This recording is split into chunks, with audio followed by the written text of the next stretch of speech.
বন্ধুরা, তোমরা সবাই কেমন আছো? আশা করি সবাই ভালো আছো। আমি ভালো আছি। আজকে কিছু কথা বলার জন্য ভিডিওটা করছি। ভিডিওটা অবশ্যই তোমাদেরকে দেখাবো।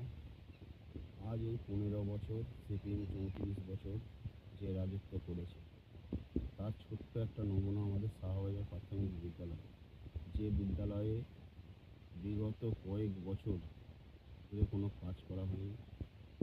স্কুল তৈরি হয়েছে মাটির ঘর ভেঙে, নতুন স্কুল হয়েছে সরকারি ফান্ড থেকে। আজ সেই স্কুলের এমন অবস্থা, চারিদিকে জঞ্জাল ভর্তি, অনেক কিছু প্রবলেম স্কুলটা একমাত্র জঙ্গলে পরিণত হয়ে গেছে। সেইভাবে মাস্টার নেই।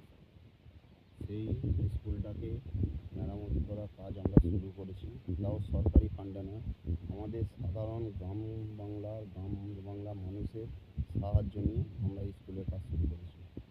ঠিক আছে, এই স্কুলটা সরকারি ফান্ড অনেক এসছে, অনেক কিছু হয়েছে, কিন্তু এরা টিএমসির লোকেরা এত পরিমাণে পয়সা খেতে ব্যস্ত ছিল, এত পরিমাণে নিজেদের পেটের খিদে ছিল, যার জন্যে স্কুলে কোনো কাজ করে না।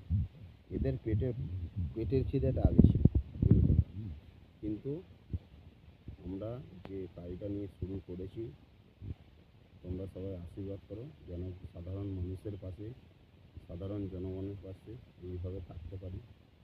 এইটা কোনো সরকারি ফান্ড নয়, আবার বলছি, এইটা সাধারণ গ্রামের জনতার পয়সা।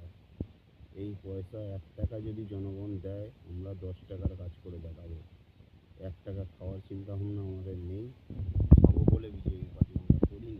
বিজেপি ছিল আমাদের একটা স্বপ্ন, বিজেপিকে আনা ছিল আমাদের একটা স্বপ্ন, তাই বিজেপিকে এনেছি। ভিডিওটি ভালো লাগলে লাইক, কমেন্ট, শেয়ার করে দিয়ে সাবস্ক্রাইব করে পাশে থাকবে। আমাকে এগিয়ে যেতে সাহায্য করবে, যেন সাধারণ মানুষের পাশে এইভাবে থাকতে হবে।